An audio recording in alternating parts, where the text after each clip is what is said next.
مفتی صاحب کے YouTube channel کو سبسکرائب کیجیے، مفتی عطاء الرحمن قاسمی۔ نحمدہ و نصلی علی رسولہ الکریم، اما بعد۔ معزز سامعین کرام، حضرات انبیاء کرام کا تذکرہ چل رہا ہے۔ حضرت موسیٰ علیہ السلام کا تقریباً مکمل واقعہ بیان کیا جا چکا ہے۔ اسی کے تحت ایک واقعہ اور لکھا ہے۔ ایسا ہوا کہ ایک شخص تھا جو نہایت امیر ترین تھا، بنی اسرائیل کے اندر امیر آدمی تھا۔ اس کے یہاں اولاد نہیں تھی، لا ولد تھا۔ اب جو اس کے بھتیجے تھے، ان کی چاہت یہ تھی، ان کی تمنا یہ تھی کہ اس کا انتقال ہو جائے اور اس کی جو وراثت ہے، اس کا جو ترکہ ہے، اس کا جو مال و دولت ہے، وہ سب ہمیں حاصل ہو جائے۔ اب موت یہ تو اللہ تبارک و تعالیٰ کی جانب سے ہے، اس میں کون ایک وقت کو، متعین وقت کو آگے اور پیچھے کر سکتا ہے؟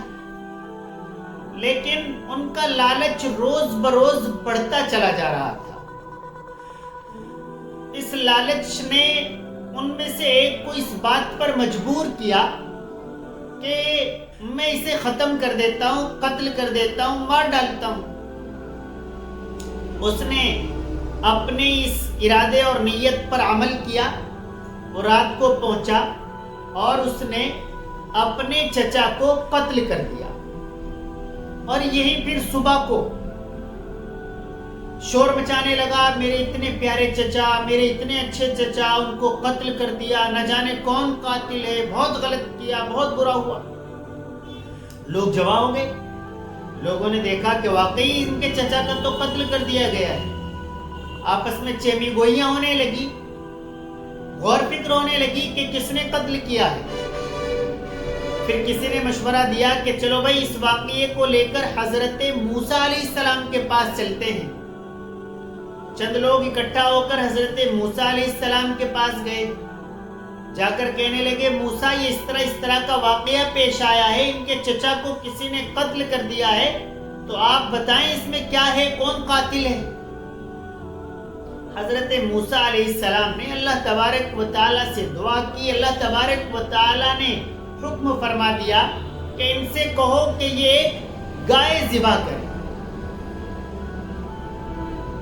ایک گائے ذبح کرے، اس کے گوشت کا ایک حصہ اس مردے پر انتقال شدہ چچا پر ماریں تو وہ زندہ ہو جائے گا، بتا دے۔ حضرت موسیٰ علیہ السلام نے ان لوگوں سے کہا کہ اللہ تبارک و تعالیٰ ایک گائے کو ذبح کرنے کا حکم دیتے ہیں۔ اب وہ لوگ تو ٹھہرے ناہنجار۔ آپ کو تو معلوم ہے بنی اسرائیل کس طریقے پر حضرت موسیٰ علیہ السلام کو پریشان کرتے چلے آ رہے ہیں۔ انہوں نے کہا، ارے بھائی موسیٰ، آپ مذاق کیوں کرتے ہیں ہمارے ساتھ، ہماری مذاق بنا رہے ہیں۔ اب آپ کو معلوم ہے کہ کوئی نبی کوئی بات مذاق میں نہیں کرتا ہے، جو نبی کی زبان سے نکلتا ہے وہ حقیقت پر مبنی ہوتا ہے۔ انبیاء کرام فضول مذاق کا تو ان سے صادر ہونے کا مطلب ہی نہیں بنتا۔ حضرت موسیٰ علیہ السلام نے کہا، بھئی میں نبی ہوں، میں اس طرح کا بھونڈا مذاق کیسے کر سکتا ہوں؟ مجھے اللہ تبارک و تعالیٰ نے حکم دیا ہے، میں نے تمہیں بتا دیا ہے، آپ ایک گائے ذبح کریں۔ اب چاہیے تو یہ تھا کہ وہ جاتے اور گائے ذبح کرتے کوئی خرید کر، اور گائے عام طور پر مثال کے طور پر 2-4 ہزار روپے کی، 5 ہزار روپے کی مل جاتی۔ اب انہوں نے کہا کہ اللہ سے یہ پوچھ کر بتاؤ گائے کتنی موٹی ہونی چاہیے۔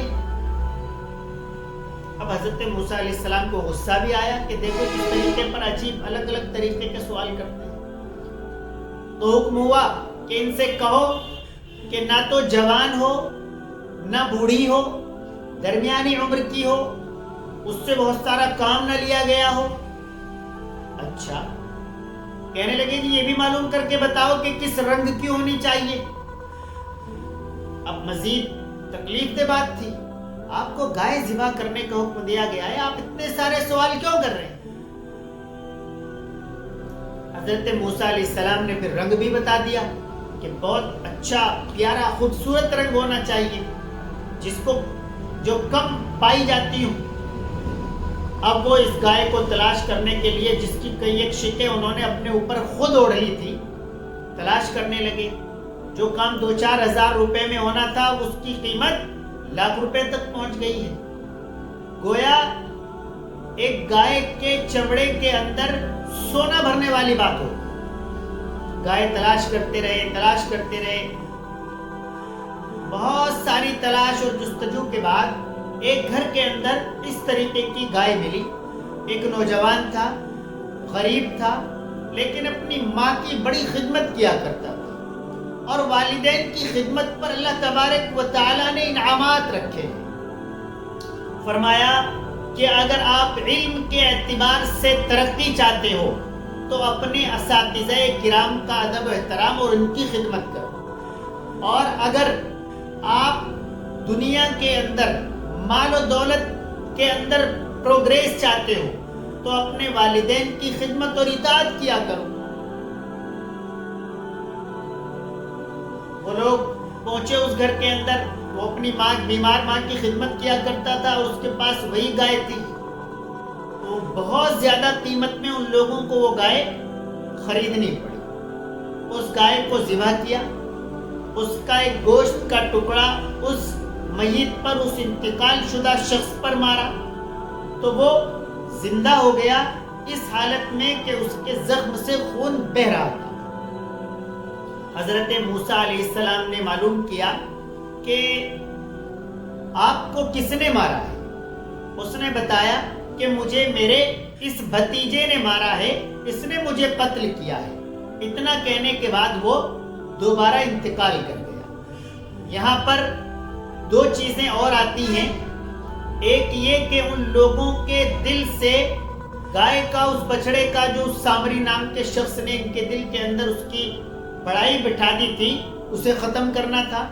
اور دوسری بات، اہم بات، وہ یہ کہ انتقال کے بعد کل قیامت کے دن اٹھ جانے پر ہمارا یقین ہے، لیکن کچھ لوگ اس کے منکر ہیں۔ ان کا کہنا یہ ہے کہ مرنے کے بعد کوئی زندہ نہیں ہوتا ہے، دفن کر دیا جاتا ہے، مٹی ڈال دی جاتی ہے تو انسان کی یہ پوری باڈی مٹی ہو جاتی ہے، پھر اس کے بعد کبھی زندہ ہونے کا کوئی مثال نہیں ہے۔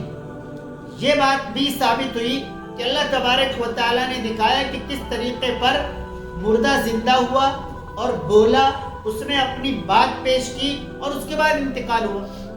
اسی طریقے پر ہونا ہے، کل قیامت کے دن سب لوگ اٹھ کھڑے ہوں گے اور ساری چیزیں ان سے بات چیت کی جائے گی، اس کے بعد جنت کے اندر داخلہ ہوگا۔ تو یہ 2 چیزیں بھی یہاں پر بیان کی گئی، اور ایک یہ کہ اللہ تبارک و تعالیٰ کے جو احکامات ہیں بس ان پر عمل کر لینا چاہیے۔ اللہ تبارک و تعالیٰ نے جو حکم دیا ہے اسے کر گزرنا چاہیے۔ الگ الگ طریقے کے اس کے اندر سوالات پیدا کرنا، یہ بنی اسرائیلیوں کی روایت ہے۔